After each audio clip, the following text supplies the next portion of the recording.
the car you drive. Several kinds of iron and more than 100 kinds of steel. And from the rusting earth come the ores that are the beginnings of all that rich harvest of metals born of iron and sired by the coal that... Bonsoir à tous. Bonsoir à tous et merci d'être parmi nous. Pour cette conférence, nous allons nous intéresser à un thème qui est très en vogue en ce moment. Il s'agit de l'impact écologique sur les grands événements sportifs. Dans une région qui va accueillir un événement de taille, il s'agit de l'organisation de la Coupe du Monde de football 2019, la Coupe du Monde féminine de football 2019. Il est important de le préciser. Nous avons aujourd'hui des personnalités qui ont décidé de réfléchir avec nous à cette problématique et vous présenter ce qui, en matière environnementale autour de cet événement, est pensé et organisé. Ce sont trois personnes qui sont là à mes côtés, que je vais vous présenter. Il y a Garance Rospape, qui est ici et qui est chargée de mission Coupe du Monde 2019 pour la mairie du Havre. C'est ça? Je ne me trompe pas? Parfait. Vincent Lefrançois, que vous connaissez de Lady Soccer, et Delphine Benoît-Mailloux, qui est coordinatrice Impact Héritage au comité local d'organisation de la Coupe du Monde 2019. Ils vont prendre la parole tour à tour et ensuite vous pourrez échanger avec eux sous la forme de questions-réponses. Avant toute chose, je vais demander à Vincent de débuter les hostilités et de commencer avec une présentation et ensuite nous enchaînerons les présentations et nous passerons ensuite au débat. Bien, merci beaucoup. Alors merci à vous d'être venus. Donc je vais commencer déjà par vous présenter donc le Lady Soccer pour ceux qui ne connaissent pas. Donc c'est un tournoi de football uniquement féminin donc que j'ai créé il y a 6 ans avec un but caritatif donc qui est la lutte contre la leucémie. Donc on reverse 100% des bénéfices qui sont générés le jour de la manifestation à l'association Laurette Fugain avec lequel on travaille depuis quelques années. Et donc l'événement aura lieu donc à Ouistreham le 16 juin 2018. On engage toutes les catégories non compétitives pour les jeunes. Et cette année, ce sera la nouveauté. On fera un tournoi avec une formule plus complète pour les seniors, foot à 8.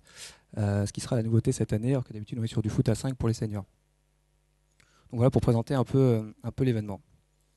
Alors on peut se demander ce que vient faire l'écologie dans mon tournoi de foot Lady Soccer. Eh bien je suis parti d'un constat. Qui est que sur l'événement, on produit à peu près 150 kg de déchets pour une journée, pour un tournoi. Si on veut se comparer à la Coupe du Monde de rugby qui avait lieu en 2007 en France, c'est 778 tonnes de déchets. Bon, on est tout petit. Faut savoir que chaque année, en France, on recense à peu près 2,5 millions de manifestations sportives, ce qui représente 35 millions de pratiquants en 2014, avec une moyenne à peu près de 500 grammes de déchets produits par personne.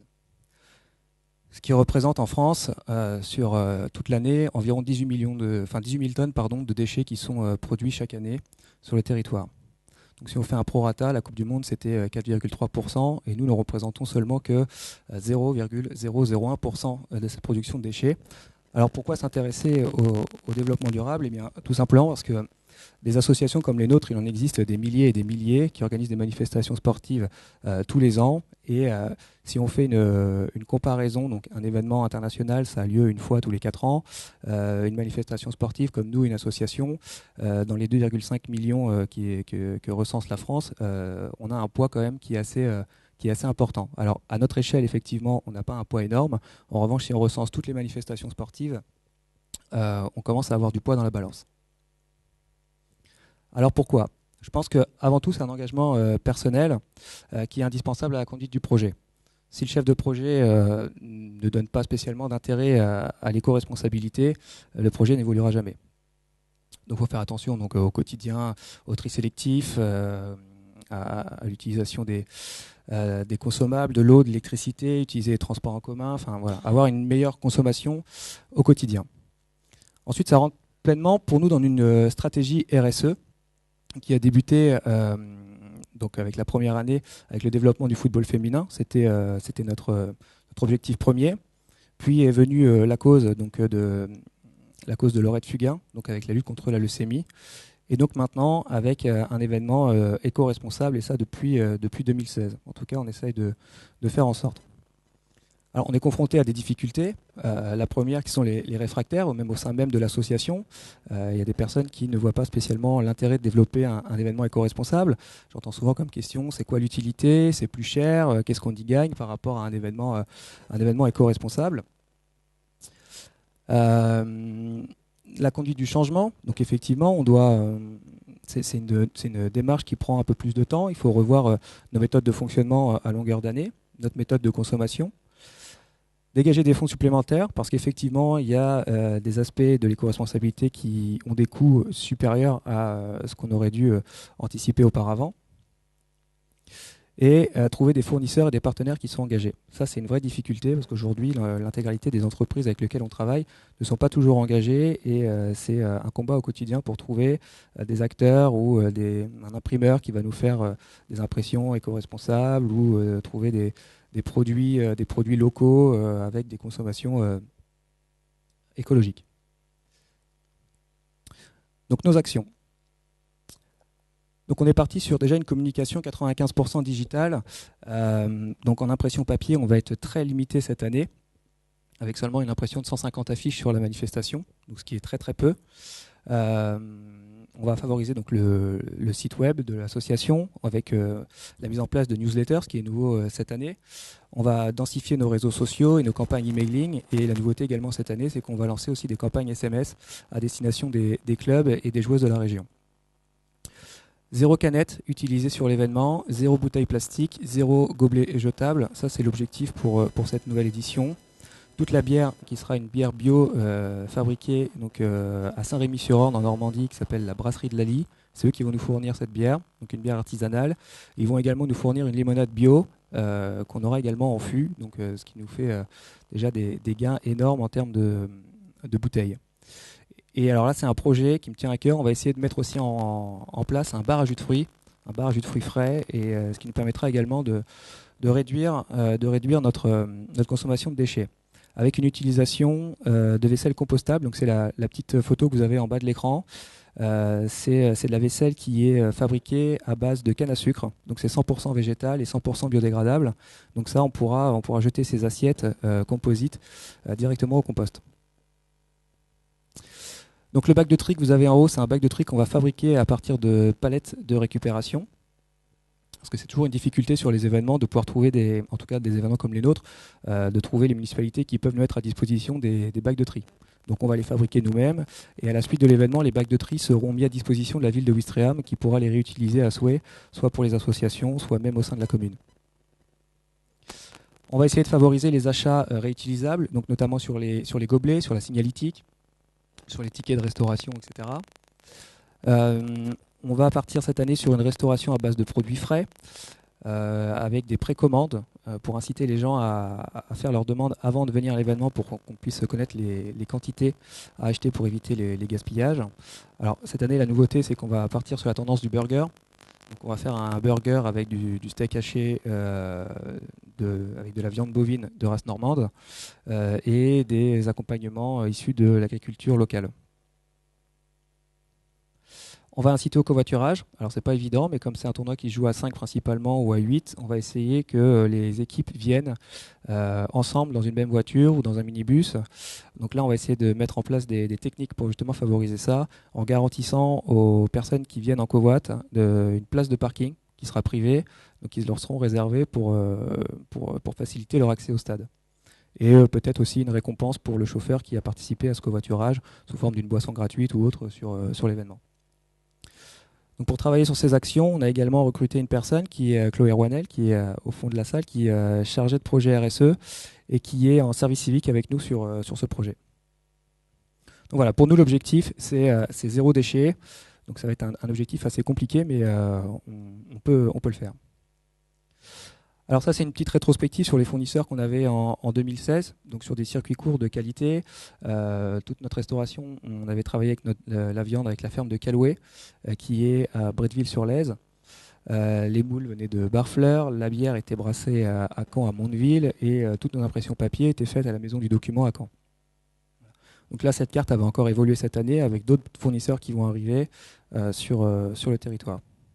Et on va peut-être même densifier, en plus avec la refonte des territoires avec la Normandie, sur des prestataires également en Haute-Normandie.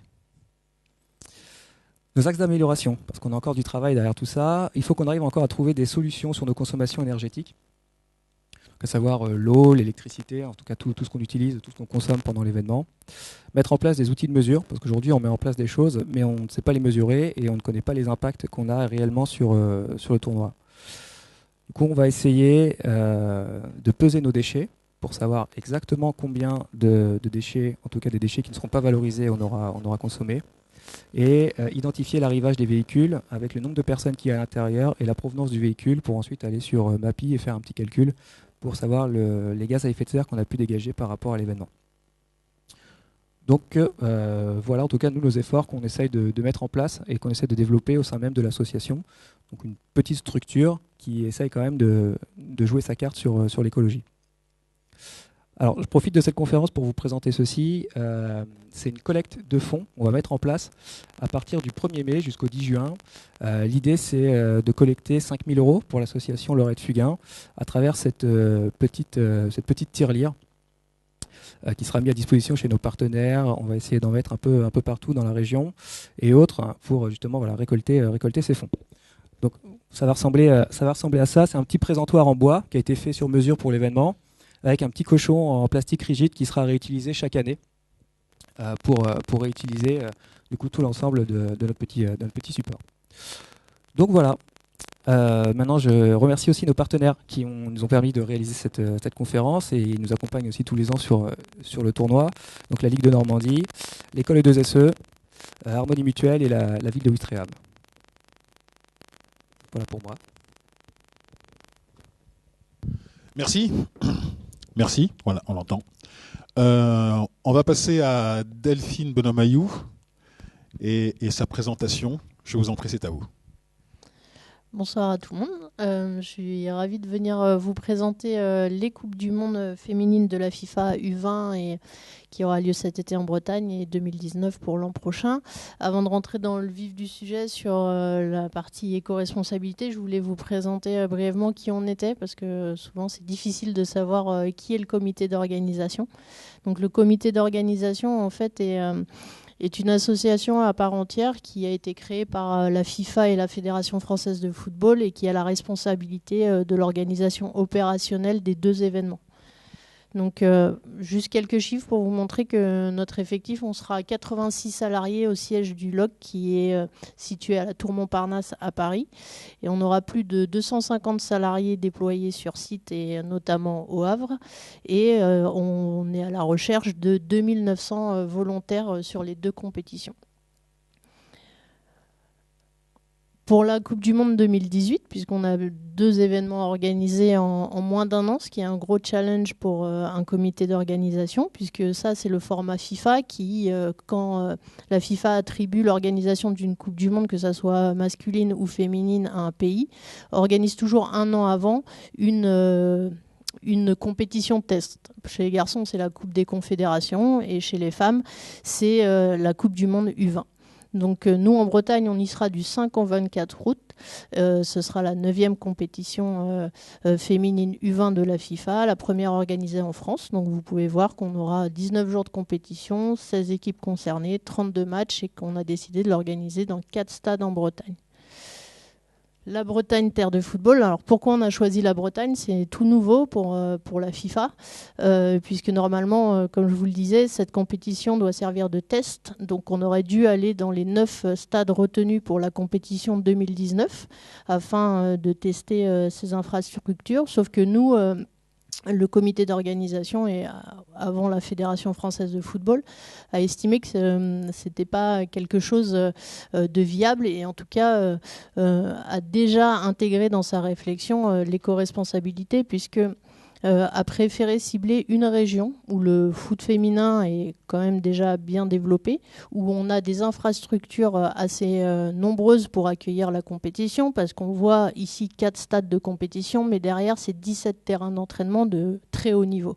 Donc on est obligé de trouver toutes ces infrastructures dans des périmètres assez proches des uns des autres Et il y a peu de régions en France qui nous permettaient de nous appuyer sur ces 4 stades de compétition et 17 terrains d'entraînement. L'objectif, c'est donc de proposer une compétition compacte où on va essayer pendant tout l'été de maximiser l'impact sportif de cette compétition, essayer de faire parler au maximum du football féminin dans une région touristique aussi, et où il y a des infrastructures pour accueillir les jeunes filles dès la rentrée de septembre 2018. On veut aussi maximiser donc l'impact économique, puisque c'est des stades de capacité moyenne, et on se dit qu'on a plus de chances de les remplir, de créer de la ferveur et de donner aussi une belle image du football féminin à un an de la compétition. On ne se voyait pas aller jouer un match de poule de la Coupe du Monde U20 au Parc des Princes devant 2000 personnes. Ça, en termes de motivation et d'image, on pensait qu'il y avait un risque trop important. Donc c'est aussi pour ça qu'on a ciblé une région, 4 stades. C'est vraiment pour aussi lancer correctement la compétition qui suit, parce qu'on sait qu'on a des vrais enjeux pour la pratique du football féminin un an plus tard. On veut également minimiser l'impact environnemental, parce que grâce à ces deux pôles de compétition, il y en a un au nord avec Saint-Malo, Dinan-Léon et Concarneau et Vannes au sud. Ça nous permet d'organiser la compétition avec des matchs dans la zone sud, des matchs dans la zone nord, et donc de minimiser les déplacements. Déjà, on gagne en termes d'impact économique sur ces déplacements, et les équipes sont assez contentes d'avoir que de très faibles déplacements à faire en bus la plupart du temps. Pour 2019, on aura un mois de compétition avec 52 matchs à organiser. Ça fait 31 jours de compétition, 24 équipes et 9 stades. Et là aussi, sur cette organisation, il y a eu des candidats, tout le monde n'a pas été retenu. On a essayé de privilégier en fait 3 pôles géographiques. Donc il y a un pôle qui est représenté à l'ouest par Rennes, Le Havre, Paris. On a un autre pôle avec Valenciennes, Paris, Reims. On reste sur des distances assez concentrées. Et pareil au sud, pour les matchs de poule, on a Grenoble, Montpellier, Nice, qui est quand même assez proche en termes de distance. Les demi-finales et la finale ayant lieu à Lyon, on regroupe aussi la fin de la compétition pour essayer aussi de maximiser l'impact de la compétition sur les 3 derniers matchs. Voici notre ambition, l'ambition du comité. Donc bien sûr, c'est de faire un événement familial et un succès populaire, d'attirer beaucoup de familles dans les stades. Donc on a aussi on est en train de travailler sur une politique tarifaire accessible à tous.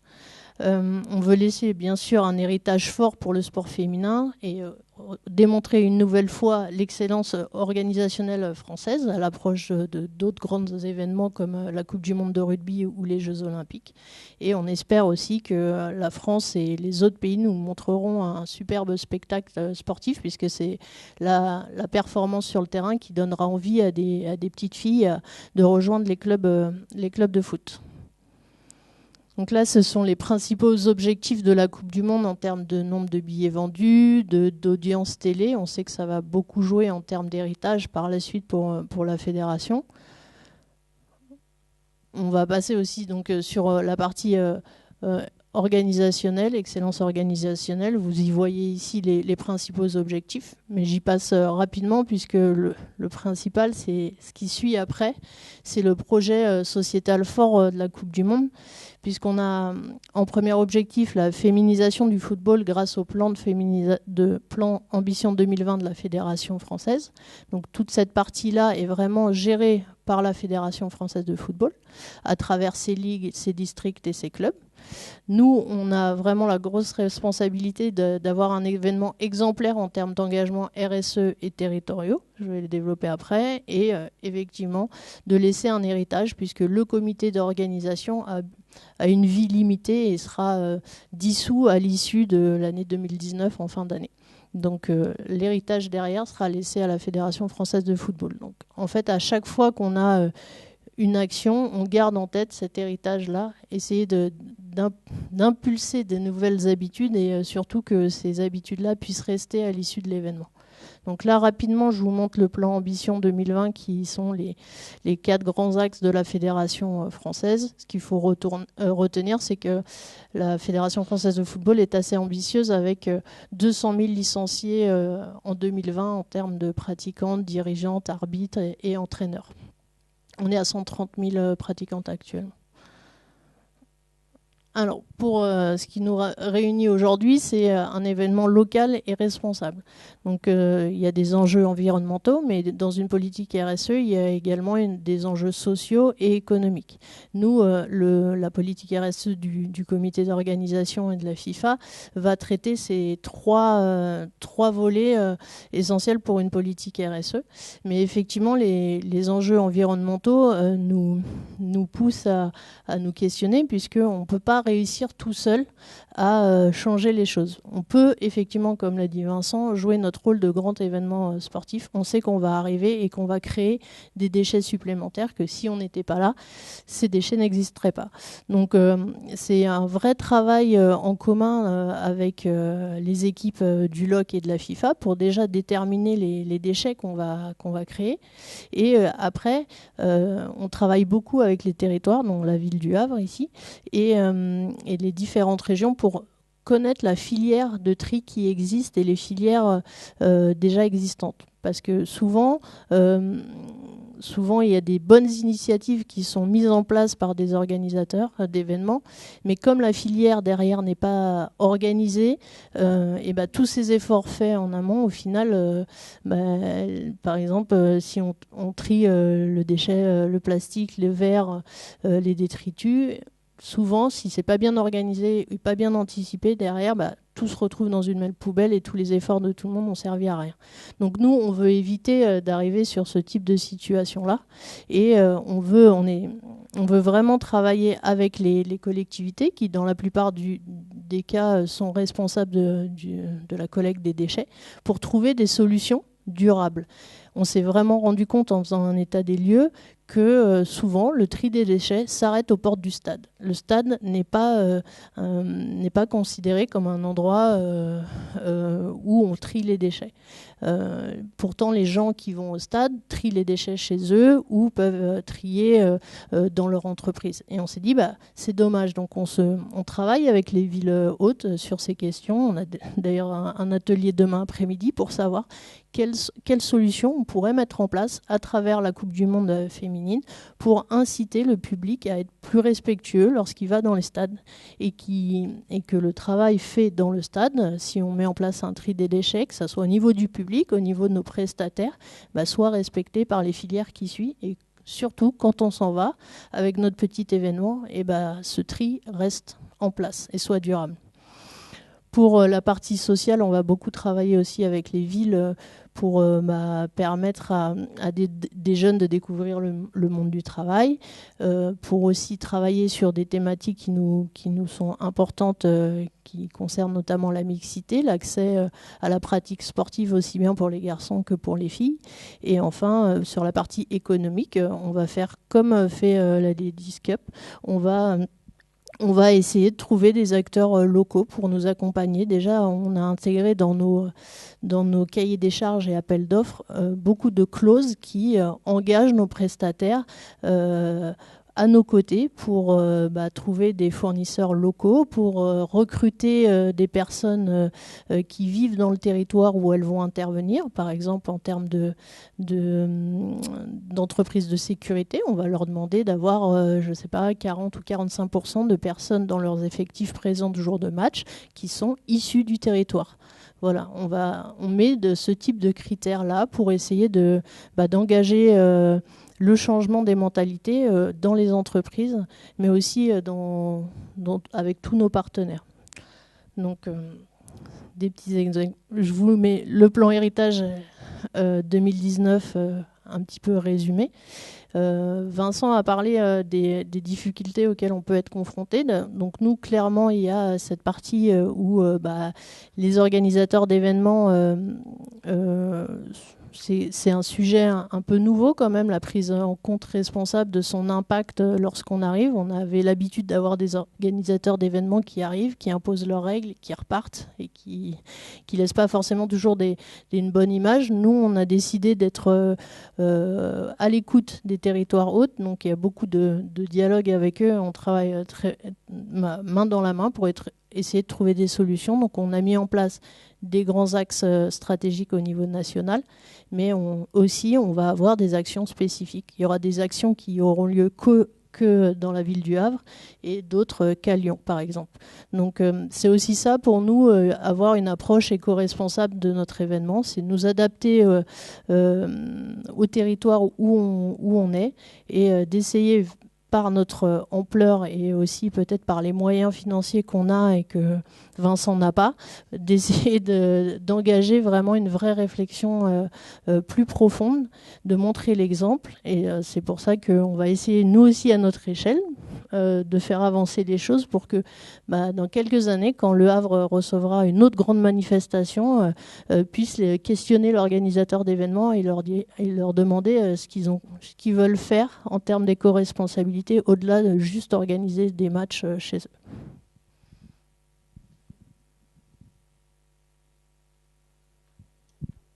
Merci pour cette présentation qui était claire. On a vu ce que cela a impacté au niveau de l'organisation nationale, cette Coupe du Monde féminine de football 2019. Et maintenant, on va jeter un coup de projecteur, un coup de focus sur la ville du Havre avec Garance Prospas qui va, quant à elle, nous détailler justement quelle sera cette organisation au niveau de la ville du Havre une fois qu'on aura branché l'ordinateur et qu'on l'aura connecté de manière durable et efficace. Bonsoir à tous. Donc moi, je vais vous exposer un petit peu comment nous, on a travaillé donc main dans la main, comme le disait Delphine, avec le comité local d'organisation. Ça, Delphine l'a déjà exposé, le nombre de jours de compétition. Donc c'est du 7 juin au 7 juillet. Nous, le stade concerné s'appelle le Stade Océane. Donc après, je vais balayer les petites problématiques qui ont été soulevées au moment où on a dû faire un état des lieux justement de notre stade et aussi de notre territoire.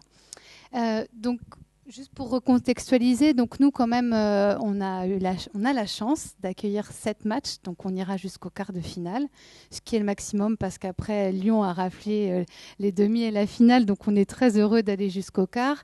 Ça va être un programme assez dense parce ça jouera tous les 3 jours dans le Stade Océane. Donc voilà, pour notre territoire, ça représente ça va être 1 mois de mobilisation et donc c'est important pour nous de se poser dès à présent en effet les bonnes questions et aussi de réfléchir. On a vu que dans les enjeux, c'était d'accueillir 1 million de spectateurs dans les stades. Donc nous, l'enjeu aussi sur notre territoire, c'est de travailler sur le volet bien sûr impact et héritage et de voir comment on peut mobiliser les populations pour remplir notre stade.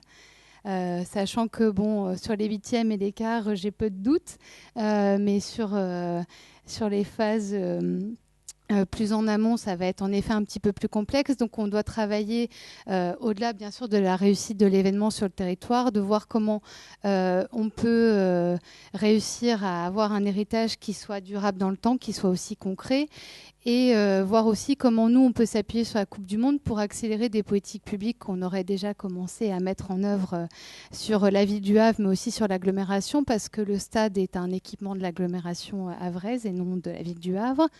Donc nous, on s'est fixé comme objectif d'aujourd'hui, en 2018 jusqu'à 2020, parce qu'on suit le plan de féminisation de la FFF, c'est de déjà sur notre territoire renforcer la féminisation du sport en général. Nous, par exemple, le sport de haut niveau, c'est aussi le handball, le basketball. Donc voilà, on a au-delà du football, on a aussi d'autres sports qui brillent sur le territoire havrais. Bien sûr, c'est d'augmenter le nombre de licenciés dans le football. Et pour cela, on travaille à créer des conditions qui soient optimum sur nos équipements. Donc là, c'est en cours de réflexion chez nous. Et aussi, un volet sur lequel nous, on n'était pas forcément très aguerris, c'est mettre en place des démarches qui soient plus éco-responsables. Et c'est pour ça que le travail qu'on mène actuellement avec le LOC va être précieux, notamment en termes d'héritage. Et vous allez voir que dans l'état des lieux, en effet, on fait partie des mauvais élèves, notamment sur le tri dans le stade. Et donc voilà, on a pu, grâce au travail mené avec le LOC, identifier les enjeux sur notre territoire. Pour cela, actuellement, il y a un état des lieux qui est mené, alors qui balaye là, au-delà de l'éco-responsabilité, aussi la mixité dans le sport, le nombre de licenciés féminines, alors, toutes pratiques confondues, et dans le football en particulier. Donc on a une sorte d'observatoire là qui est mené actuellement au sein de la mission vie associative chez nous en interne à la ville du Havre, à la direction du sport. Et l'objectif, c'est après l'événement de réaliser un bilan qui nous permettra aussi de voir, alors là j'ai dit, de voir l'efficacité des actions menées en faveur de la RSE, mais pas que. En fait, ça concernera aussi voir si on a augmenté le nombre de licenciés, voir si on a plus de dirigeantes. Voilà, donc il y a un état des lieux un petit peu général là qui est mené actuellement. Pour vous expliquer un petit peu brièvement comment on a travaillé avec le LOC, en fait, on nous a demandé de faire un état des lieux du stade et un état des lieux du territoire. Donc là, en termes d'éco-responsabilité, donc le stade, il faut savoir, il a été inauguré en 2012. C'est un stade qui est dans la catégorie stade à énergie positive. Donc, il a un mode de fonctionnement qui est relativement optimisé. Donc, des systèmes de détection pour la lumière, pour l'eau. On a des panneaux photovoltaïques. On récupère les eaux pluviales. Voilà, il y a tout un système, tout un fonctionnement qui lui permet en effet de réduire son impact. En termes de déchets, c'est là où on n'est pas très très bon. Hormis le verre qui est actuellement trié, il n'y a pas de tri pour le public et pas de tri sélectif non plus pas de bac jaune dans les salons non plus. On a par contre, là où on n'est pas mauvais, il y a un programme de lutte contre le gaspillage alimentaire. Donc il y a une convention avec la Banque alimentaire qui est en cours. Ponctuellement le stade, parce que le stade, il accueille les matchs du HAC, mais il accueille aussi des événements type concert, etc. Donc ponctuellement, le stade utilise des gobelets consignés. Or, ce n'est pas le cas sur les matchs de football. Et il y a aussi, avec une filière spécialisée, le recyclage de l'huile alimentaire. Pour ce qui est de l'accessibilité, on est plutôt bon élève. Donc le stade est accessible aux personnes à mobilité réduite. On a également des bornes pour le public qui est malvoyant.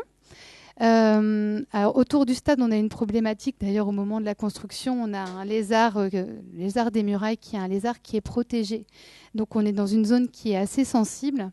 Donc, le stade en a conscience, et donc les espaces qui sont gérés, la maintenance des espaces verts autour du stade, l'est en fonction des problématiques de biodiversité. Enfin, sur le transport, les soirs de match, on a un système de navette gratuite, justement pour engager les gens à se déplacer différemment au stade. Donc, depuis la gare du Havre, qui a un noyau central qui est très bien desservi par les transports en commun, et aussi depuis les autres villes de l'agglomération, puisque le stade Océane est un équipement qui appartient à l'agglomération. Et donc, ce dispositif-là s'ajoute bien sûr à, de toute façon, des lignes de bus qui desservent, elles aussi, à un rythme moins cadencé, le stade Océane. Donc là, c'était pour l'état des lieux du stade. Donc après, il a fallu qu'on se pose des questions aussi sur le territoire, donc la ville du Havre et l'agglomération, qu'on se pose des questions en termes de politique publique, des politiques qu'on menait en matière énergétique et d'environnement.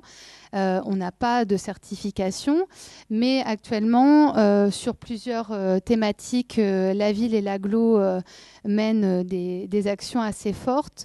Sur celle du transport, il y a un développement fort du réseau cyclable pour faire que les gens se déplacent autrement.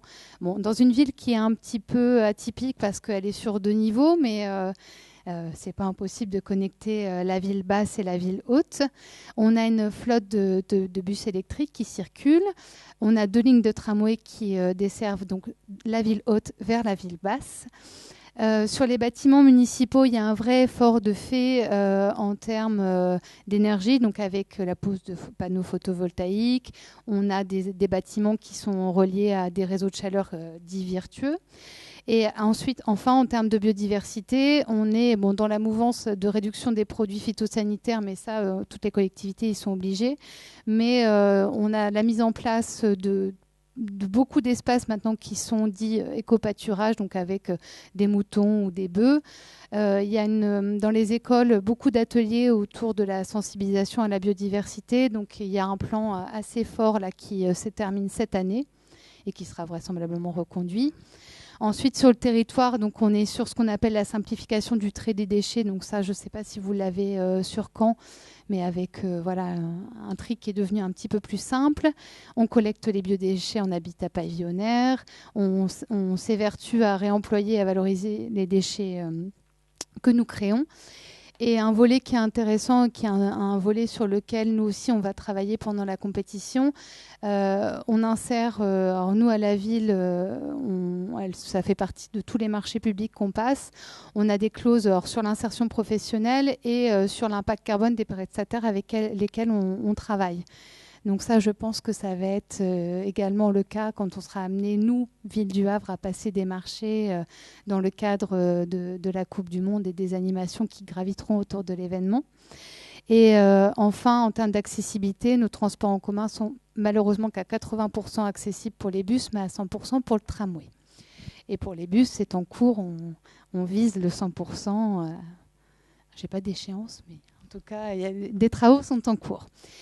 Et pour terminer sur l'état des lieux, nous aussi, donc moi je travaille au sein du secteur événements sportifs de la ville et on s'est posé la question aussi sur la façon dont les manifestations sportives étaient gérées sur notre territoire. Pour rien vous cacher, on n'est pas forcément très vertueux. On n'a pas de cahier des charges, c'est-à-dire qu'au moment où des organisateurs se présentent à nous pour nous dire, voilà, moi je vais faire une course à la plage ou j'imagine faire un grand rassemblement à la forêt de Montjon, c'est vrai que nous on leur impose rien.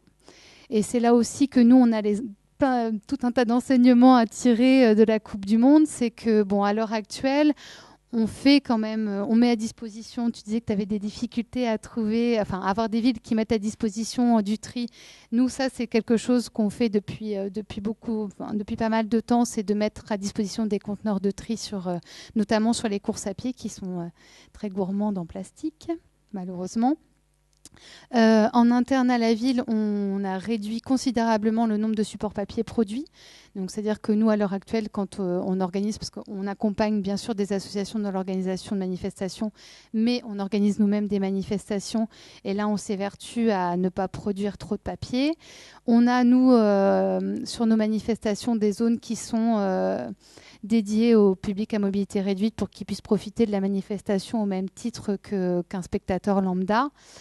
On essaye aussi sur les choix, notamment quand on a des manifestations qui seraient sur des espaces verts, de faire qu'on soit sur des espaces qui aient le moins d'impact possible en matière de biodiversité. Et ensuite, nous, en interne, sur toutes les manifestations, on se déplace uniquement à trottinette et à vélo. On a banni la voiture, sauf au moment de la logistique, où là, on n'a pas le choix. Mais après, on se déplace uniquement quand on est sur de grands espaces, principalement à trottinette d'ailleurs, parce que c'est moins enquiquinant à garer que le vélo. Donc voilà pour l'état des lieux. Donc les projets que nous on a en réflexion sur ce thème-là sont bien sûr répondre à 4 objectifs qui sont bien sûr de faire que la Coupe du Monde en général soit un événement éco-responsable, qu'on arrive à réduire au maximum l'impact environnemental de cet événement sur notre territoire, qu'on arrive à donner aussi une image de la ville du Havre comme étant une ville respectueuse de l'environnement, qu'on arrive nous aussi à sensibiliser les habitants à ce thème-là. Et le dernier objectif, c'est vraiment de pouvoir pérenniser un maximum les dispositifs qu'on déploiera pendant la Coupe du Monde. Donc, on va travailler sur plusieurs leviers. Donc, le tri des déchets, puisque, comme je vous le disais, en interne au stade, on est tout est à faire. Donc là, on travaille avec nos partenaires, donc le HAC et SASP, sur une réflexion autour du tri. Le service environnement chez nous à la ville du Havre est prêt à mettre en place un dispositif avec des volontaires qui viendraient prêcher la bonne parole et donc sensibiliser les gens sur les animations, en mettant bien sûr à disposition un système qui nous permette de faire ce tri, donc type double bac par exemple. On a aussi pour objectif, mais ça je sais que c'est en discussion, de définir des zones non fumeurs, enfin des zones pour les fumeurs avec des poubelles. Donc, parce que là aussi, on a du déchet créé par les mégots dans les stades, puisqu'on peut encore fumer. Et d'ailleurs, on essaierait de mettre en place ce dispositif assez rapidement sur les matchs de Ligue 2, en sensibilisant les spectateurs sur ces zones. Ensuite, on essaiera aussi de réduire les supports de communication liés à l'événement et aussi de réfléchir si, par exemple, on déploie des supports de type bâche, drapeau, à comment on peut les réemployer derrière ou au moins les recycler de façon la plus vertueuse possible. Sur les achats, je vous disais, on va, nous, vraiment faire que des clauses soient intégrées dans les marchés publics, mais je sais aussi que sur le marché des concessions, le volet développement durable n'a pas été oublié. Sur les transports, on va travailler sur la mise en place de parking relais pour que les gens viennent en navette, notamment aussi pour désengorger les abords du stade. On va aussi essayer de sensibiliser les gens à se déplacer autrement et différemment au stade, donc voir comment on peut mettre en place un système de location de vélos ou au moins des parcs de stationnement qui soient sécurisés, c'est-à-dire qu'on vienne à vélo mais qu'on puisse aussi repartir avec son vélo. Aussi de baliser un petit peu différemment, on s'est rendu compte que le stade n'est pas si loin de la gare, en tout cas après du centre-ville Lillet, mais de la gare c'est pas si loin, et qu'en fait en rendant le cheminement un petit peu ludique et peut-être en proposant des animations sur le chemin qui mène au stade, on arriverait peut-être à faire que les gens viennent à pied, ou au moins sachant que la piste cyclable est mêlée au trottoir piéton, réussir à ce que les gens viennent à vélo. On travaille bien sûr avec la région Normandie pour le déplacement en train et avec le département de Seine-Maritime pour d'éventuelles aires de covoiturage. Donc là, c'est en cours. On a aussi un souci d'accessibilité pour les PMR qui viendraient en navette, où actuellement les déposes de navettes sont très lointaines. Donc ça, c'est aussi un élément sur lequel on doit travailler. Et on réfléchit aussi sur les animations qu'on va mettre en place autour, sur la gestion de l'eau et notamment peut-être la mise en place de toilettes sèches qui nous permettraient d'être un petit peu moins gourmands en eau pendant l'événement. Voilà, merci. Eh bien, bravo pour... vous m'avez dit en arrivant ici que vous étiez un mauvais élève. Je dois vous féliciter parce que si tous les mauvais élèves étaient comme ça, je pense que la thématique ne serait plus une problématique, en tout cas. Une question, est-ce que la Coupe du Monde 2019 a accéléré justement toute cette réflexion et cette sensibilisation ? En fait, nous, jusqu'à... Il y a 2 ans de ça, on avait un agenda 21 en fait, qui structurait les actions menées par la ville. Là, actuellement, c'est vrai qu'on n'a plus d'agenda 21 et que là où on était un peu talonné par la mission agenda 21, notamment sur les manifestations sportives, où on avait... Alors, il y a toujours un rapport développement durable qui existe parce que légalement, on est une ville de 175 000 habitants, donc on doit se poser une fois par an les questions sur notre vertuosité. Mais clairement, pour nous, la Coupe du Monde et pour le service environnement, là, je me mets dans leur basket. C'est une opportunité de, en effet, mettre en place des choses qui étaient peut-être un petit peu compliquées parce qu'il faut un portage politique et que là, l'occasion fait que nous, on va les aider justement notamment sur le tri. Parce que même sur l'espace public en général, au-delà du stade, on n'a pas de double bac, il y a des choses qui pourraient être mises en place qui ne sont pas si compliquées que ça. Et je pense sincèrement qu'en effet, la Coupe du Monde va nous permettre de lancer des choses et de les faire perdurer après l'événement. Delphine ?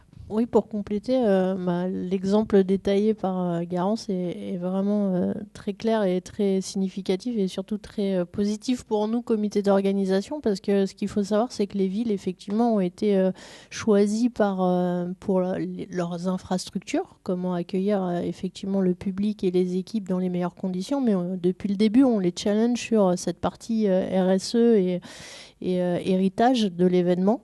Et c'est vrai que les messages au départ n'étaient pas forcément hyper clairs. Donc plutôt Brigitte Henriquez et Frédéric Jossinet et Erwan Le Prévost ont pris leur bâton de pèlerin pour expliquer notre démarche.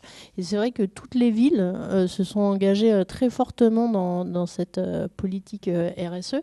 Et donc pour nous, c'est très positif. Et l'un des premiers héritages qu'on voit et dont on est assez fiers, c'est que les différents services dans les collectivités se parlent. Et cet exemple du service environnement complètement intégré dans la préparation de l'événement est pour nous très important et il se reproduit un petit peu ce même modèle dans les autres villes.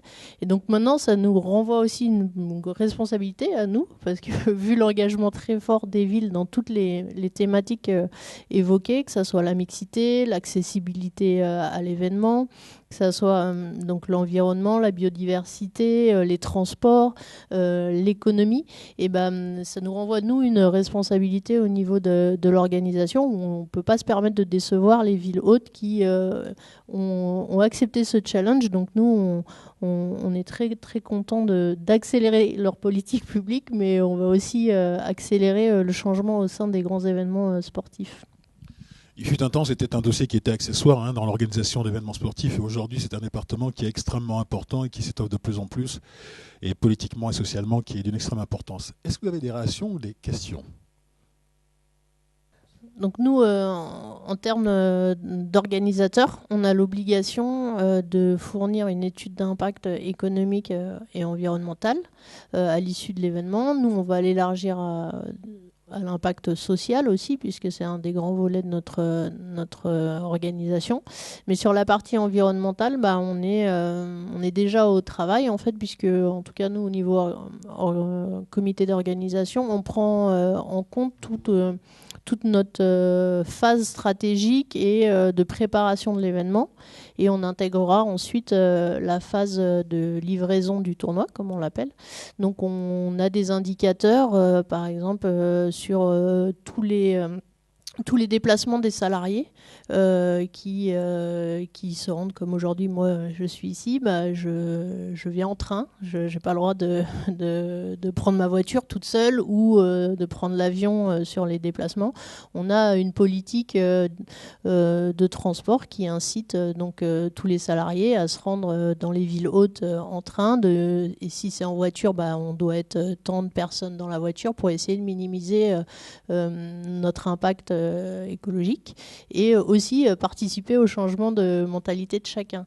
Et c'est vrai que c'est ce qui est intéressant dans une politique RSE au sein d'une organisation, c'est que ça nous fait nous poser à nous-mêmes des questions sur notre comportement, que ça soit au travail ou chez nous. Et donc je pense que ces indicateurs qui peuvent être assez simples au départ sont très, très importants. Mais c'est sûr que pour pouvoir calculer l'impact de l'événement, il faut que ces indicateurs soient pris en compte dès le début. Parce que sinon, l'étude est un peu faussée. Nous, au niveau national, on sera accompagné par... là, on va lancer l'appel d'offres d'ici mercredi pour retenir une entreprise qui va nous accompagner, qui va prendre la suite de tous ces éléments chiffrés qu'on a déjà, qu'on va lui fournir et qui sont basés sur les 15 engagements éco-responsables des grands événements sportifs que le ministère a mis en place. Donc, tous ces indicateurs existent. On a aussi une exigence auprès de la FIFA de répondre à des critères du GRI, qui est une institution donc internationale, pour expliquer que notre management, en tout cas, est responsable. Nous, on a fait le choix au comité d'organisation de ne pas concourir pour la certification ISO 20121, qui est une certification qui se développe beaucoup dans le milieu sportif en termes de management. Donc ça s'explique parce que on a l'héritage de l'Euro 2016. Donc on a eu de la chance d'avoir un grand événement sportif organisé il y a peu chez nous, mais on a en discutant avec nos collègues de l'UEFA et les personnes qui ont travaillé aussi pour l'Euro 2016, on s'est rendu compte que en fait, le processus de certification avait mobilisé beaucoup d'énergie à des personnes pour remplir des dossiers, et au final les actions concrètes vues par le public étaient peu.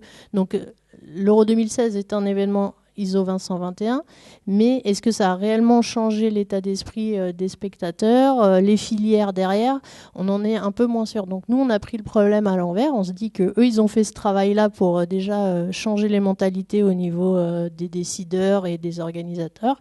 Et nous, on va aller essayer de travailler vraiment sur le terrain, mettre en place des indicateurs. Donc on oblige toutes nos villes hôtes à se mettre en place aussi, à mettre en place des indicateurs locaux. Et c'est pour ça que Garance parlait d'état des lieux, parce que je les ai embêtés. En octobre, j'aurais envoyé un petit document, leur demandant un état des lieux précis de leur stade, de leur ville, pour savoir d'où on partait. Et tout ça, on va le suivre tout au long de l'organisation. Il n'y a pas une année sans qu'il y ait un grand championnat en France, et ça depuis le début 2010. Est-ce que justement ce travail qui est quand même conséquent que vous faites à la Fédération française de foot, vous le communiquez à d'autres fédérations? Ce travail, il a valeur d'exemple. Est-ce qu'il y a des passerelles avec d'autres fédérations, avec d'autres championnats? Ah oui, il y a beaucoup de passerelles entre les fédérations et aussi entre les grands événements sportifs. Pour les fédérations, elles se réunissent régulièrement. Et je sais que pour la partie de féminisation, Brigitte Henriquez et Frédéric Jossinet ont beaucoup discuté avec leurs collègues des autres fédérations pour développer les plans de féminisation. Nous, en termes de grands événements sportifs, on fait partie d'un groupe de travail qui est animé par le ministère, qui est la mission événements éco-responsables. Donc en fait, on se réunit les 21, 22, ça dépend. Quand il y a des événements qui se terminent, ils quittent le groupe, mais on se réunit vraiment très souvent au ministère pour échanger sur ces thématiques d'éco-responsabilité, pour essayer de dire quand un événement a trouvé une solution, ça peut servir aux autres. On est beaucoup dans l'échange. Et demain, du coup, à la Fédération française de football, on reçoit toutes les villes hôtes pour faire la même chose. Faire un petit point d'étape après cette période d'état des lieux, et puis mettre les villes en contact pour qu'elles discutent et qu'elles trouvent aussi des solutions ensemble, et qu'on essaye d'identifier des actions qu'on pourrait mener tous ensemble pour faire évoluer les choses. Sans anticiper la réunion qui se déroulera demain, Garance, est-ce que vous pouvez nous dire quelles sont les principales difficultés auxquelles vous êtes confrontés avec les exigences qui sont les exigences du comité d'organisation? En fait, on n'a pas vraiment de difficultés. Là, à l'heure actuelle, j'ai envie de dire que les gens se mobilisent chez nous en interne. Après, c'est de pouvoir affecter du temps de travail, parce que en fait, là, on voit l'éco-responsabilité, mais nous, on a un gros travail, comme je vous le disais en préambule, pour remplir les stades et donc créer quelque chose, raconter une histoire sur le territoire pour que le 8 juin, parce que pour nous, ça commence vraiment le 8 juin, on ait du monde dans le stade. Et à vrai dire, c'est plus sur la mobilisation des publics, où il y a un vrai travail de fourmi à faire, et c'est ce qui est assez chronophage et qui nous demande, nous, direction du sport, d'aller s'appuyer sur la direction de l'éducation. Alors, c'est aussi ce qui est intéressant dans ce travail, c'est ce que tu disais, c'est de pouvoir aller travailler avec d'autres partenaires. J'oublie la Ligue qui est pour nous, la Ligue de Normandie, qui est un appui très très fort. Et voilà, après c'est... Vraiment, l'enjeu demain, on va aborder aussi bien le thème de la mixité que l'environnement. Enfin voilà, ce thème impact héritage, il est multithème. Ça nous permet nous de rencontrer plein d'interlocuteurs, mais en effet, ça demande un travail. Alors là, c'est mon collègue malheureusement n'est pas là, mais c'est lui qui fait ce travail de fourmi, d'aller recenser les actions qui pourraient prendre encore plus de sens en prenant une petite couleur. Coupe du Monde, et voilà, c'est un travail de fond qui est mené et qu'on va commencer un petit peu, je pense, si ce n'est à restituer, parce qu'on sera peut-être pas très avancé, mais en tout cas ça va nous permettre demain de pouvoir croiser, et puis après de voir si je pense qu'on va avoir les mêmes problématiques. plutôt de mobilisation, enfin de mobilisation. Les gens ont envie de se mobiliser, mais plutôt de temps à consacrer à l'événement. Et puis après, on a aussi des choses qui vont se recouper parce que voilà, il y a des villes qui travaillent plus sur le volet culturel, il y en a d'autres qui vont plus travailler dans les quartiers sur la mixité. Donc voilà, c'est tout l'intérêt de ce genre de séminaire. Des réactions, des questions?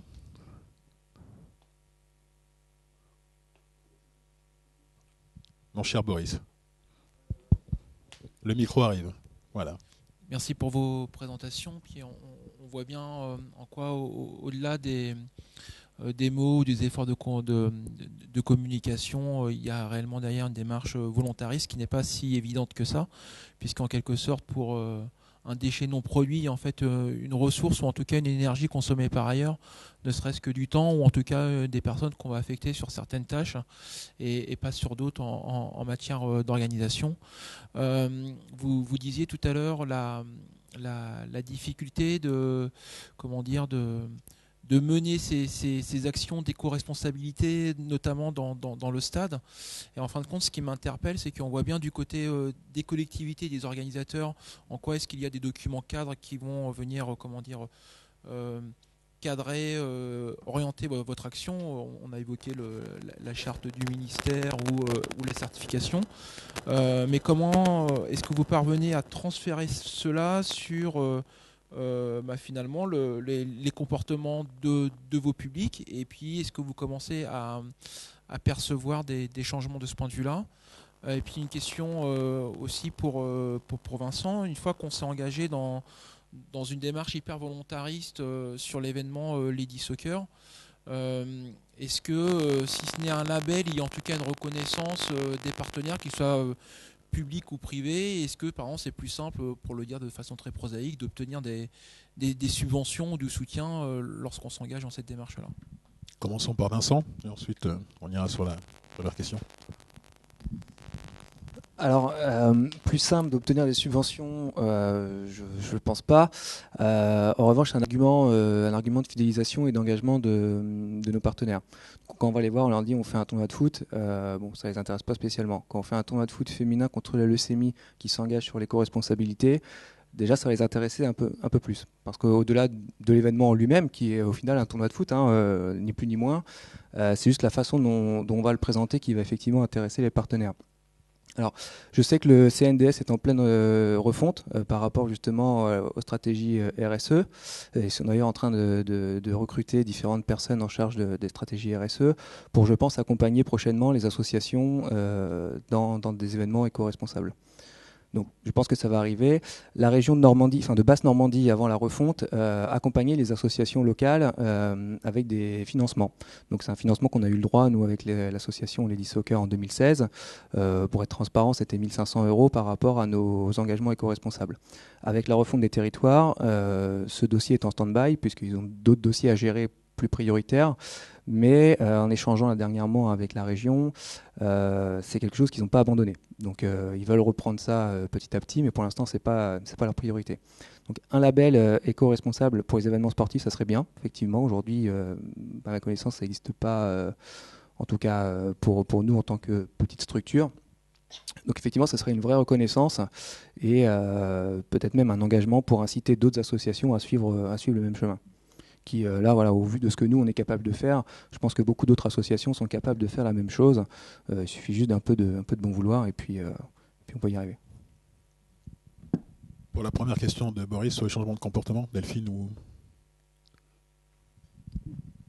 Nous, sur le changement de comportement, clairement, c'est dans nos cahiers des charges d'appel d'offres qu'on intègre tous ces critères-là, et c'est comme ça qu'on peut faire changer les choses. Quand Garance parlait des concessions. Donc, quand on choisit l'entreprise qui va gérer les buvettes dans un stade, il y a toute une liste de critères à respecter. Et si elle nous dit que, par exemple, elle ne va pas trier les déchets ou elle ne va pas recycler son huile alimentaire, des choses qui deviennent un peu basiques, elle n'a aucune chance d'être retenue. Donc nous, en tant que grand organisateur, on a ce pouvoir-là, entre guillemets, de mettre la pression dans les les appels d'offres et donc après de mettre la pression pour suivre le respect de ces critères-là. Et après, vis-à-vis du grand public, c'est vraiment une question qu'on abordera vraiment plus en détail demain, mais nous, on va s'appuyer donc déjà sur les volontaires qui seront avec nous lors de l'événement. On va essayer aussi d'habituer la population locale à notre message. C'est pour ça que j'ai oublié de vous le dire tout à l'heure, mais effectivement, on travaille avec les villes donc bien en amont. L'objectif, c'est de commencer des actions. Je sais que la Ligue de Normandie va commencer aussi à parler à ses licenciés à travers les événements de fin d'année, de début de saison. Donc, nous, on va faire pareil avec les villes. On va essayer de lancer des programmes d'action sur nos thématiques sociales et environnementales bien en amont de l'événement. Donc, travailler auprès de la jeunesse, des adolescents, du public un peu plus âgé, pour dire voilà, notre événement, il s'engage dans une démarche particulière et pour y arriver, on a besoin de vous et on a surtout envie que cet événement, vous vous l'appropriez. Donc, amenez votre pierre à l'édifice et c'est tout ce travail à moyen terme. Et puis, on espère qu'il y aura un bel héritage pour Le Havre derrière et que les gens changent de mentalité. Mais on sait que l'Euro 2016 a mis ces critères-là à ses concessionnaires. Donc, nous qui arrivons après, par exemple, dans les stades qui ont fait l'Euro 2016, donc Paris, Lyon et Nice, c'est beaucoup plus facile de discuter avec ces concessionnaires parce qu'ils sont déjà sensibilisés. Donc, si on a déjà réussi à sensibiliser une partie du marché, c'est très bien. On sait que derrière, il y aura la Coupe du Monde de rugby qui pourra remettre une couche et Paris 2024 encore plus. Et donc, on a ces leviers-là un peu économiques pour faire bouger les choses.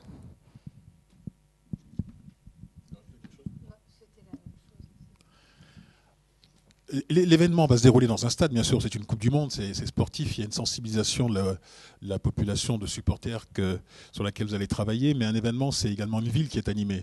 Est-ce que ces messages sur lesquels vous travaillez, en tout cas la conception de ce dispositif, vous allez l'étendre un peu plus loin, c'est-à-dire vers les restaurateurs, vers les hôteliers, vers une population qui va vivre l'événement dans une ville durant quelques semaines ? Alors nous, clairement, on travaille, d'ailleurs ces questions-là, au moment de l'état des lieux, on se les est posées très rapidement. En effet, on travaille à l'échelle de la ville, notamment aussi parce que, comme toutes les villes hautes, on aura un village d'animation qui ne sera pas à côté du stade, mais qui permettra soit de voir déjà, alors, pas les matchs qui seront au stade parce que c'est pas l'intérêt, mais de faire écho à l'événement. Pourquoi pas de retransmettre les matchs de l'équipe de France parce que nous, si on les retrouve, on les retrouvera et on espère qu'en 8e de finale ou en quart de finale. Donc voilà, l'objectif, c'est de mettre toute la ville aux couleurs de l'événement, de faire que les bonnes pratiques soient à l'échelle du territoire et pas uniquement dans le stade. Donc on parlait de tri des déchets, mais ce n'est pas que le tri des déchets, c'est aussi le supporter qui voudra se rendre en centre-ville, de faire que les déplacements, qu'il n'aille pas prendre sa voiture pour aller à la plage et après qu'il reprenne sa voiture pour aller en centre-ville et puis après qu'il reprenne sa voiture pour aller au stade. C'est de lui permettre de se déplacer, de découvrir la ville avec les transports en commun par un système de navettes. C'est en effet d'avoir des bonnes pratiques sur nos zones d'animation. C'est aussi de faire que dans les marchés publics, donc que nous, par exemple, je vais prendre l'exemple de la plage du Havre, on a des concessions, nous, en front de mer, et donc les restaurateurs qui sont choisis, le son doit répondre à au moins 4 critères développement durable sur 12. Donc, et ça a été mis en place notamment au moment des 500 ans de la ville. On a fêté nos 500 ans l'année dernière. Donc voilà, il y a aussi des choses qu'on a déjà testées au moment des 500 ans de la ville et qui ont fonctionné, donc qui vont perdurer. Il y a des choses que la Coupe du Monde va nous permettre de faire, notamment, là j'en reviens dans le stade, mais d'essayer d'avoir des zones fumeurs, d'avoir des zones pour récupérer, donc pour éviter que les mégots se baladent partout. Donc là, nous, on va essayer de faire des tests en amont. Ça nous permet aussi de se poser les questions dès à présent, de tester en effet ces zones dans le stade, tester des navettes, tester des choses autour des transports, des parcs de stationnement, etc.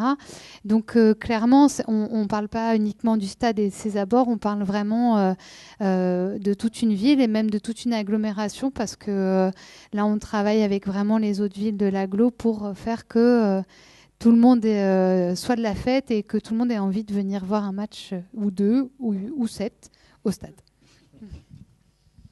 Ou 7 matchs. Et en ce qui concerne les spectateurs étrangers, est-ce qu'il y a une sensibilisation particulière ou qui sera prévue? Est-ce qu'il y a déjà des choses qui commencent à être réfléchies autour de cette population? Parce qu'il y aura de nombreux spectateurs étrangers et qui ne parleront pas forcément le français.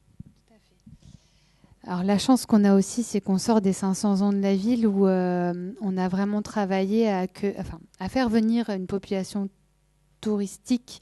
Et on a eu, là sur les bilans, on a des gens qui venaient de l'étranger. Donc l'Office de tourisme s'est beaucoup mobilisé et sait comment se mobiliser, avec notamment des stands d'accueil sur des points un petit peu clés, type la gare, une place qui est juste à côté de l'hôtel de ville. Donc c'est-à-dire que nous, on a déjà testé au moment des 500 ans l'accueil de touristes français, mais aussi étrangers. Donc là, il va falloir passer en effet le niveau supérieur parce que je ne suis pas sûre qu'on ait des traducteurs, par exemple, de coréens ou ou de japonais ou de... peu importe la nationalité d'ailleurs. Mais c'est un volet sur lequel on va travailler en effet avec l'Office de tourisme. Alors je sais qu'il y a des villes qui parlent ce sont des fan embassies, je crois. Donc ça veut dire vraiment un point spécifique d'accueil pour les supporters. Donc nous, la réflexion est en cours, on ne sait pas encore, mais en tout cas, on va travailler en lien étroit avec l'Office de tourisme pour faire que les supporters étrangers soient accueillis dans les meilleures conditions, que les hôteliers havrais les accueillent et les restaurateurs havrais les accueillent avec le sourire. Voilà, c'est quand même un travail de travailler avec les commerçants de son territoire. C'est pas, peut-être que... Je ne sais pas si vous avez des difficultés. Après, vous travaillez, vous, de façon plus globale, mais c'est vrai que sur les territoires, les commerçants sont assez durs, des fois, à emmener dans l'aventure. Donc là, c'est un de nos challenges. Vous allez y parvenir. Est-ce que vous avez des questions ou des réactions? Boris. Le micro. On a beaucoup discuté, échangé principalement sur les enjeux écologiques, quoique des fois dans les présentations, finalement on parlait plus de RSE et de notions d'héritage. Alors on sait bien que pour ce genre d'événement, il y a une importance capitale sur les volontaires. Est-ce que vous êtes au fait de valorisation réelle d'engagement de volontaires qui pourrait être reconnu, pourquoi pas, en distribuant, j'allais jusqu'à dire, des crédits universitaires, ou en tout cas quelque chose qui aille au-delà de la ligne sur le CV?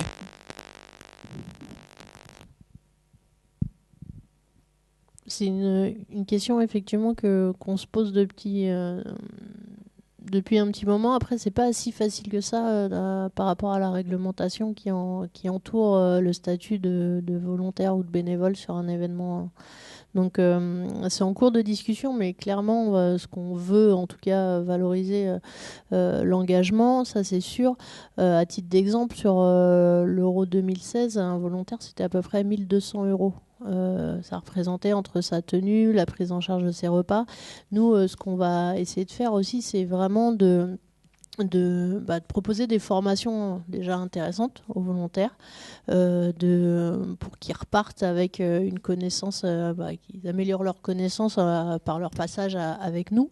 On va forcément aussi les doter d'équipements, mais on est en discussion avec différents organismes pour voir comment on peut valoriser effectivement ces connaissances acquises par leur engagement.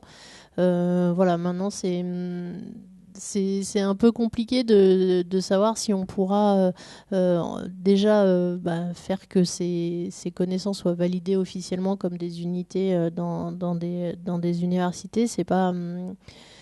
On n'est pas sûr d'avoir réussi à obtenir cet accord-là d'ici la compétition, mais c'est vrai que c'est un sujet qui concerne beaucoup, pas que nous, et on en discute beaucoup avec les autres événements sportifs, et je pense que Paris 2024 y pense aussi, parce que nous on a 2900 volontaires à trouver, mais Paris 2024 c'est des dizaines de milliers, donc le sujet est en cours de discussion, et on sait que c'est un point important. En tout cas, on a l'idée de faire vivre une expérience exceptionnelle à nos volontaires.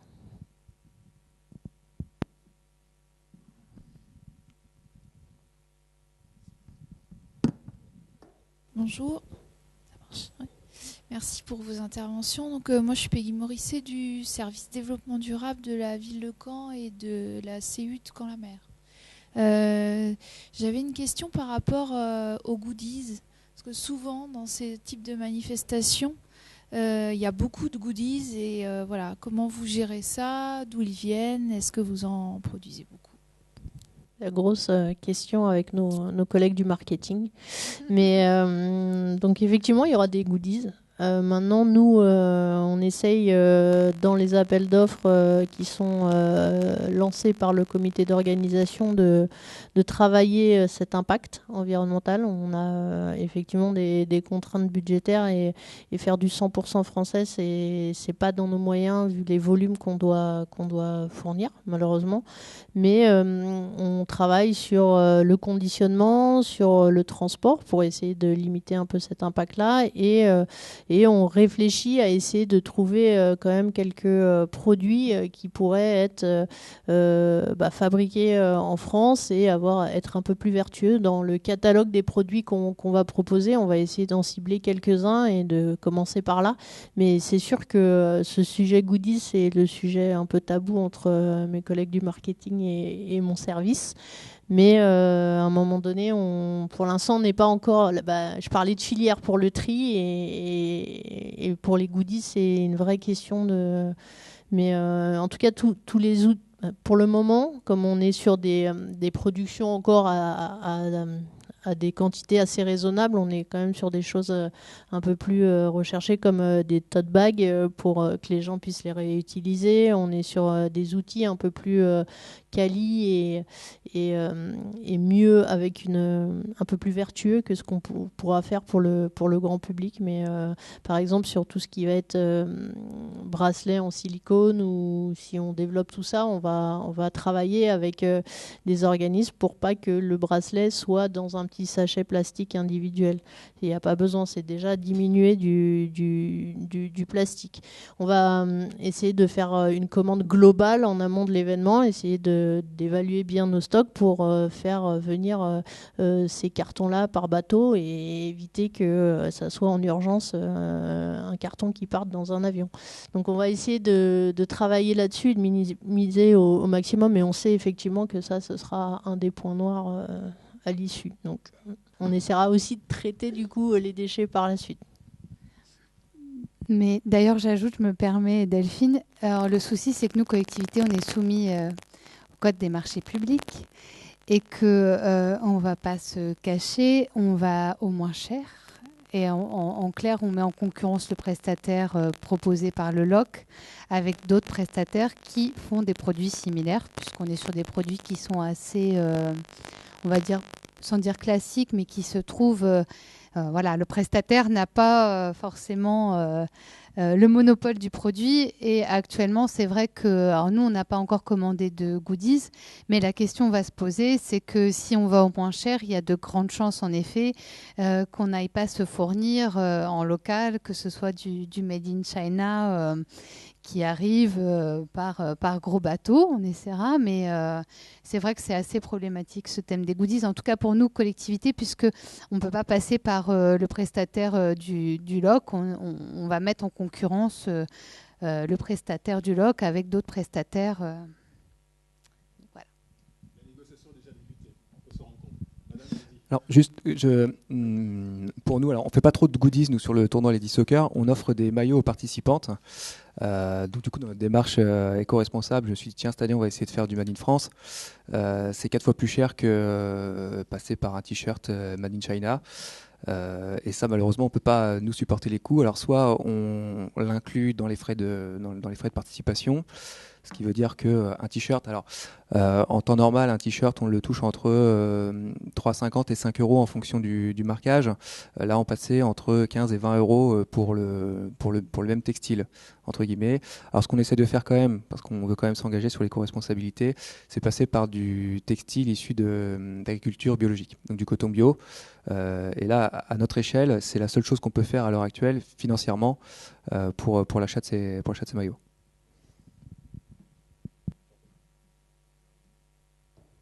Je vais revenir sur la question des volontaires.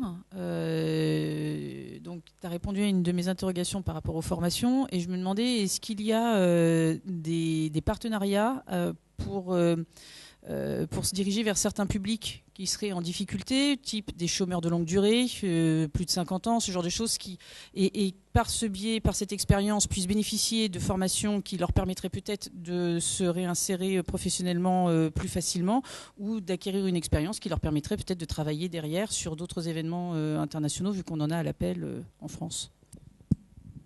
Oui, ça va être le travail de nos équipes de volontaires sur site. Ils vont faire ce travail avec les collectivités pour trouver les acteurs sociaux qui peuvent être intéressés par ce programme-là. C'est ce qui a été fait sur l'Euro 2016, que nous aussi on va essayer de faire, d'aller voir les missions locales pour leur proposer ce type de partenariat. Ce qui est compliqué vraiment, c'est la concrétisation finale de la valorisation de la compétence acquise. Parce qu'on est vraiment sur la limite avec la loi d'un travail dissimulé et tout ça. Donc c'est là où, pour l'instant, c'est un peu compliqué pour nous. Mais effectivement, on travaille avec les missions locales. Nous demain, je dois dévoiler un programme dans ce sens-là sur comment nous, comité local, on peut intégrer plus de diversité dans notre recrutement. Donc ça, c'est une question qu'on abordera demain. Mais on s'appuie justement sur les territoires pour identifier les acteurs locaux qui peuvent nous permettre de trouver ces profils qui, d'eux-mêmes, postuleront pas à nos propositions d'offres. Donc, c'est un travail qu'on fait, effectivement. Donc, certains pourront trouver des postes rémunérés et d'autres, on va essayer de les emmener avec nous dans le programme volontaire.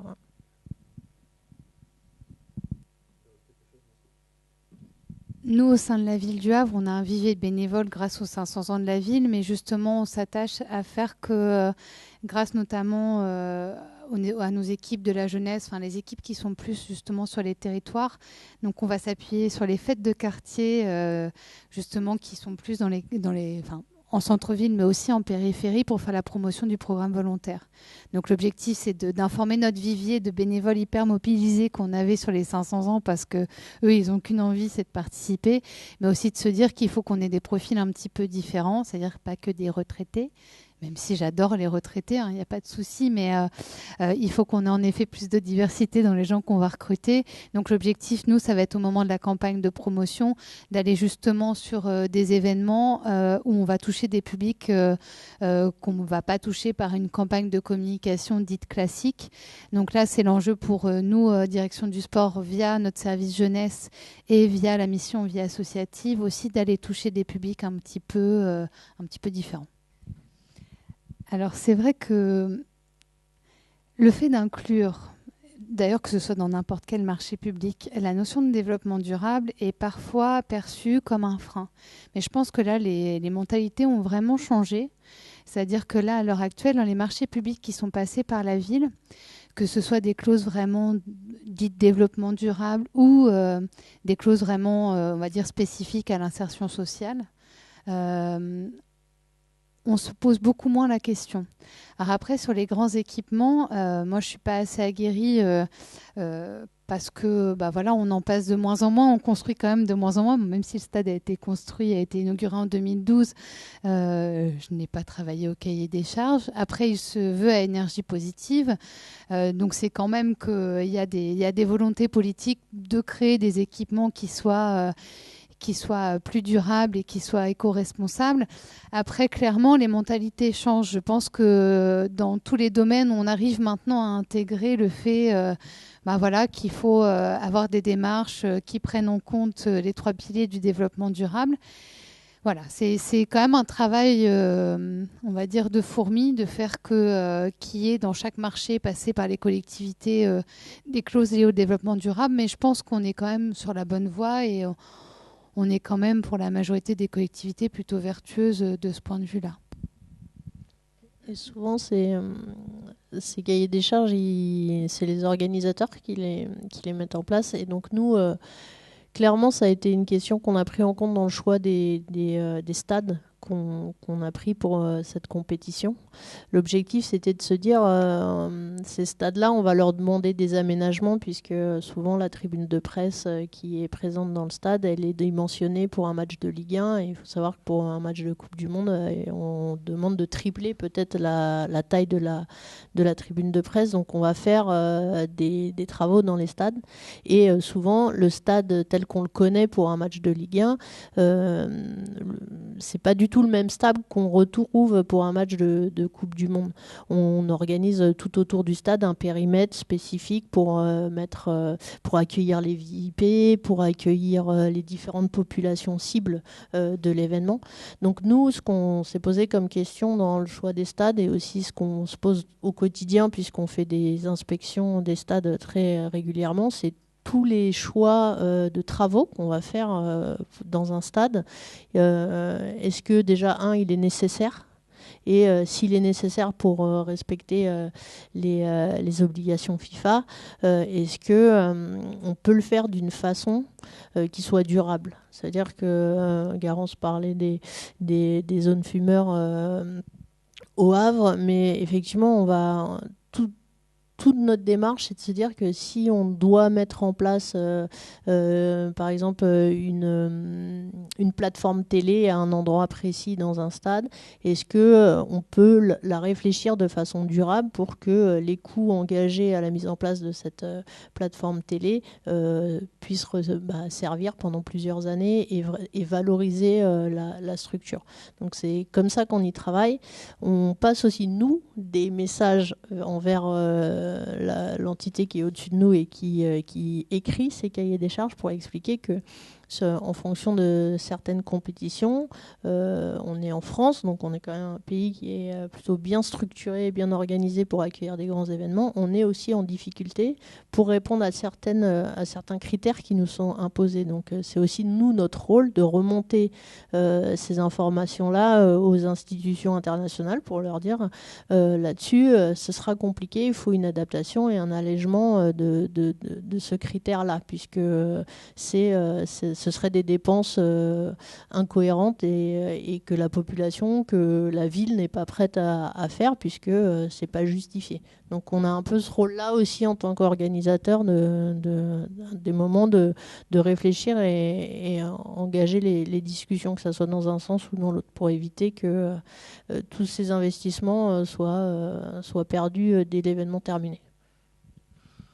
Nous arrivons bientôt au terme de cette conférence. Est-ce que vous avez des questions ou des réactions peut-être ? Boris ? Moi, j'avais juste un message complémentaire à passer, parce qu'il y a des étudiants qui sont présents. Vous disiez en tout début de conférence que l'impact et l'héritage, c'est un sujet qui a le vent en poupe, et ça fait que commencer, j'ai envie de dire. Donc les étudiants qui s'intéressent un peu à ce milieu de l'événement sportif, moi je vous encourage justement à être très attentifs à ces sujets-là et à développer votre connaissance, puisque clairement c'est un service qui va prendre de plus en plus de poids dans les organisations. Et moi j'ai débuté comme volontaire sur des événements, et c'est là où j'ai appris le plus grande chose. J'ai côtoyé les différents publics, et donc moi je vous invite vraiment, et là c'est pas pour faire la promotion du programme volontaire, c'est vraiment que même sur l'Euro 2016, moi qui travaillais sur l'Euro 2016, j'ai été pendant 6 mois avant le démarrage de ma mission volontaire, en étant recruteur pour recruter les autres volontaires, parce que c'est des choses, ça m'a permis d'être plus à l'aise pour mener un entretien d'embauche. Et ça me sert aujourd'hui pour recruter mes collaborateurs au sein de mon équipe.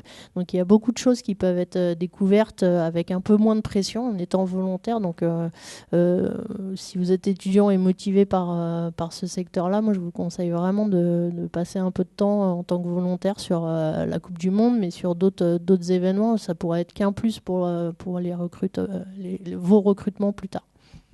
Non, mais complètement. Moi, j'ai le souvenir d'avoir travaillé sur l'organisation des championnats du monde d'athlétisme de Paris 2003, et ce secteur n'existait pas à cette époque-là. C'était inexistant. Et après, je travaillais pour une entreprise qui répondait à un appel d'offres pour la Coupe du monde de rugby 2007, et c'était tout juste c'était embryonnaire. Et alors aujourd'hui, on s'aperçoit que dans les manifestations, les grands championnats, c'est un secteur qui prend de plus en plus d'importance et ça ne va que grandir et grossir. Boris, il y avait une question, non? Alors, je vais être une mauvaise élève parce que j'ai reçu le cahier des charges du village d'animation et je ne l'ai pas encore lu. Donc voilà, je m'auto-punis. En fait, on avait deux options. Alors, c'est là que tu m'arrêtes si jamais comme vu que je ne l'ai pas encore lu. On avait soit le choix de faire ce qu'ils appellent une FIFA Fest Zone, FanFest. Et donc là, on est soumis bien sûr au droit FIFA, c'est-à-dire qu'on a la chance, si on part sur cette option, d'être aux couleurs de l'événement et donc d'être dans un espace où tout est très très cadré, c'est-à-dire avec les marques qui vont bien, type Coca-Cola, etc. Donc là, on va dire qu'au niveau financier, c'est quelque chose d'assez costaud. Ou à l'inverse, on peut aller sur quelque chose d'un petit peu plus light, ce qu'on appellerait village d'animation, où là on est sur un dispositif qui n'est pas estampillé FIFA, donc qui est plus aux couleurs de la ville, avec la possibilité donc de retransmettre les matchs et de proposer. Alors nous, on serait plus sur cette option-là.